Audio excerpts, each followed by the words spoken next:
안녕하세요. 저는 학생들한테 자신들이 발견한 한국과 자신의 나라와의 다른 점들을 서로 소개하고 공유하는 시간을 많이 갖습니다. 왜냐하면 제가 그런 차이를 통해서 미국 문화도 알게 되고 또 저 자신의 나라에 대한 문화도 더 한번 되씹어 볼 수 있는 기회가 되거든요.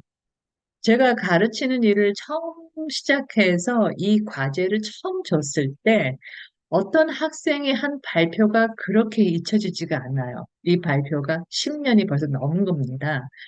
여러 가지를 발표했었는데 이 학생이 그 여러 가지 중에서 잊혀지지 않는 것은 바로 이거예요. 그 학생이 한국계 미국 학생이었어요.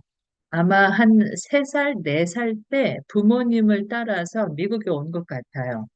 그 학생이 이 파워포인트 슬라이드에 다람쥐 사진을, 작은 다람쥐 사진을 쫙 깔았어요. 그리고 또 이거를 5줄로 또 세워가지고 돈돈돈돈 보여주는 거예요. 순차적으로.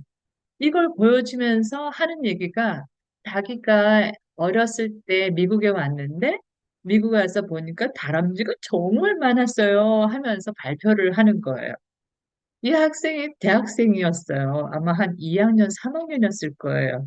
그런 학생이 다람쥐 사진을 파워포인트 슬라이드 하나 다 채우면서 그 얘기를 해줬을 때 그 학생이 어려서 미국에 왔을 때 처음 그 많은 다람쥐를 보고 신기해했던 그 마음이 이렇게 전달이 돼가지고 정말로 이게 오랫동안 기억이 되더라고요.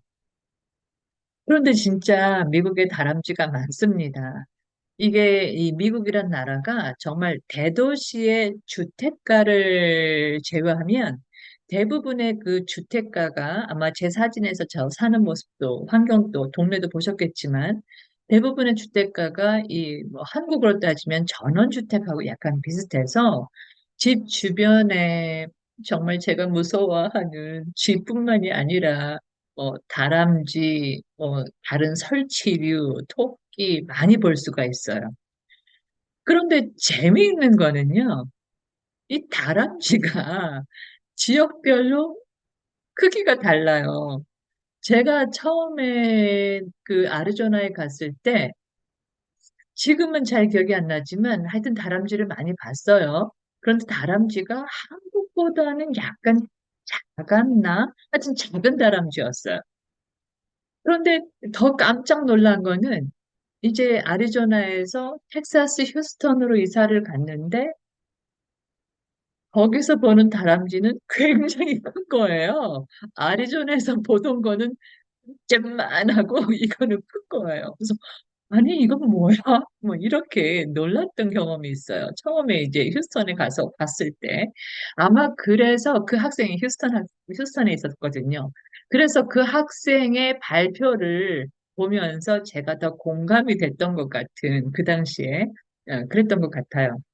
지금은 제가 뉴욕 로체스터에 있잖아요. 이 로체스터에는 다람쥐가 아리조나와 텍사스에서 보던 그 다람쥐 한 중간 사이즈 다람쥐예요. 그러니까 미국은 주별로 다람쥐의 그 크기가 다르더라고요. 다람쥐뿐만이 아니라 다른 설치류들도 약간 모양과 크기가 달라요. 이 얘기가 별거 아니에요. 별거 아니에요. 미국이란 나라 자체가 워낙 크다 보니까 어, 그 미국 내에서 지역별로도 시차 차이가 있는 것처럼 미국 내에서 지역별로 기후 차이가 있기 때문에 이런 차이가 있을 수 있어요. 그렇죠? 그런데 아무런 준비 없이 그냥 한국에서만 살다가 미국에 막상 가가지고 접하고 나니까 너무 신기하더라고요. 그리고 또 이사를 갔는데 다른 주로 이사를 갔는데 다람쥐 사이즈가 다람쥐 크기가 또 다른 거예요. 그러니까 그것도 참 재밌게 느껴지더라고요. 오늘은 이 기억이 갑자기 나서 말씀드렸습니다. 자, 미국은 다람쥐도 참 다양해요. 오늘 영상은 여기까지. 감사합니다. 다람쥐를 찾으시면 영어 단어가 나오지요? 여기에서 이렇게 스피커폰을 클릭하시면 squirrel, squirrel, squirrel, squirrel, squirrel, 이렇게 여러 가지 발음을 들으실 수 squirrel, 있어요. A. Which animal do you like? 어떤 동물을 좋아해요? I like, 저는, 좋아해요. You can change to other items like dogs, 개, cat, 고양이, rabbit, 토끼. For example, I will use dogs, 개.